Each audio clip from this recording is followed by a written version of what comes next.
Hello people, so that is yet an another day in my life. नहा धो के पाठ पूजा करके हम रेडी हो चुके हैं और अब हम करते हैं नाश्ता। आज का नाश्ता बड़ा ही यमी था। ये है दूध पोहा, ये है ब्रेड पकौड़ा और ये है चाय। ओके जी, तो पेट पूजा हो चुकी है। अब हम चलते हैं अपनी रोजी रोटी कमाने। इन छोटे मोटे प्रोग्रामों से कितना कमा लेते हो? फिलहाल मेरी चल रही है कम्युनिटी मेडिसिन में पोस्टिंग, जिसमें हमें पेरीफेरी में पोस्ट किया जाता है। Right now I am posted at Bhatena CHC। So let's go. Hi रे मोरी मैया, OMGs, ये मिला मुझे मैंडेटरी ट्रैफिक, जो मुझे एवरीडे मिलता है। कभी कभार है ना, मुझे लगता है कि सूरत की आधी से ज्यादा आबादी है ना उमरवाड़ा एरिया में ही पैदा हुई है। यहाँ any time, everywhere, every second आपको ट्रैफिक ही ट्रैफिक पाया जाता है, पता नहीं क्यों। बात तो सही है। सो एनीवेज, ऑब्स्टेकल रेस खत्म करते हुए हम पहुंचे भटेना CHC। मैं तो थक गई भाई। तो ये है हमारा भटेना CHC। और पता नहीं गाइस क्यों ऐसे गांव के पादर पे हमें पोस्ट किया गया है। मतलब if I take in consideration of my home, तो मेरा घर लगता है ईस्ट में और भटेना है वेस्ट में। मतलब पूरा शहर चीरते चीरते एक दिन है ना मैंने ही चीर जाना है। पहुंचते ही मैं सीधा गई ऊपर वार्ड में। जाते ही मैंने और रुतिका दीदी ने ले लिए सारे पेशेंट के वाइटल्स। अयो अम्मा, ये किसी के तो संटा बंटा हमें खुले आम जाग रहे थे। फीमेल वार्ड का काम खत्म करके हम पहुंचे मेल वार्ड में। वंस अगेन लिया SpO2, pulse, BP and temperature. और ये क्या, ये है IV मौसम्बी का जूस गाइस। और ये है IV काला खट्टा, हमारे यहाँ काला खट्टा भी देते हैं। और ये है शादी सोडा गाइस। फिर हम करने गए सबसे इंपॉर्टेंट काम, वो था अटेंडेंस शीट पे साइन करवाना और स्टैम्प करवाने के लिए।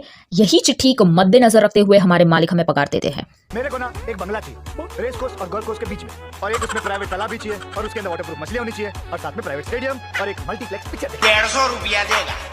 150 रुपया दे।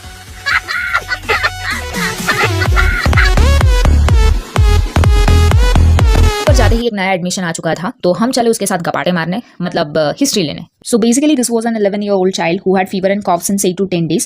Fever was sudden in onset, high grade, intermittent in nature, present throughout the day, associated with body ache, not associated with chills and rigor, no diurnal variation, not relieved on medication. He had cough which was insidious in onset, no diurnal variation, no postural variation.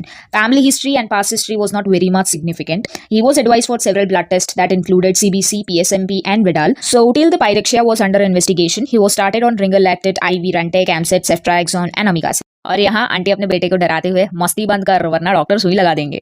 सो ये शायद बचपन में सभी के साथ हुआ होगा। उसी के साथ पूछ परछ session was done.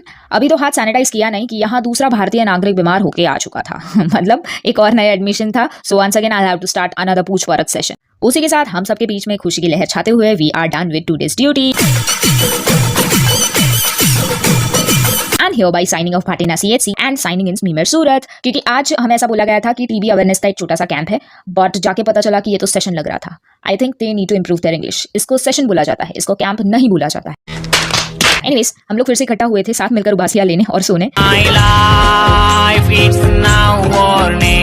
Jokes apart, but this was very important session for us as a medico. So this used to be our always and forever favorite slide, जिसका हम लेक्चर के स्टार्टिंग से ही बेसब्री से इतना ज्यादा इंतजार करते थे। यहाँ होता है हमारा आज का दिन खत्म, और रास्ते में आते आते मुझे दिखा ये आलूपुरी का ठेला, तो मैं अपने आप में कंट्रोल नहीं कर पाई। जय काली माता। और उसके साथ मैंने सबके लिए ले लिए आलूपुरीस। बस उसी के साथ आज का हमारा ब्लॉग खत्म होता है। ये एक्चुअली मिनी की जगह पे मैक्सी ब्लॉग हो गया है, but I thought let's be fine with it. Anyways, thank you so much for watching guys.